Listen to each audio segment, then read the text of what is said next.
কাল সন্ধ্যাবেলায় শুভর কিছু খেতে ইচ্ছা করছিল, তো ও বললো যে চল আমি একাই যাবো, চল দুজন মিলে বাইরের থেকে কিছু খেয়ে আসি। তো আমরা আমাদের বিনগরে যে ডাইনোসরের মোড়ের এখানে গেছিলাম এই ঘুগনির দোকানটাতে। আর ঘুগনির খাওয়ার ক্লিপটা আমার নিতে মনে নেই, ভুলে গেছিলাম।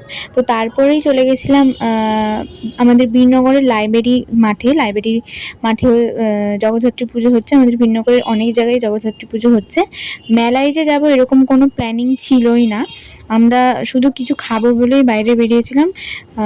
হুট করেই এরকম ডিসিশন নেওয়া হয়ে যায় না, যেমন হট করে মানুষের আসল রূপ আমরা দেখতে পাই, ভালো মানুষের আসল রূপ, এরকম সব কিছুই আমাদের লাইফে হুট করেই হয়ে যায়।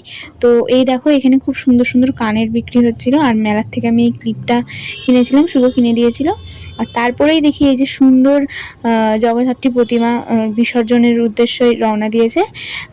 তারপর দোকান থেকে আমি নিয়েছিলাম একটা ডার্ক চকলেটের কর্নেটো আইসক্রিম, আর মা বলেছিল একটা স্প্রাইট আনতে, তো নিয়ে চলে আসলাম। তো আজকের মতো এইটুকুই, দেখাচ্ছি নেক্সট ভিডিওতে, বাই।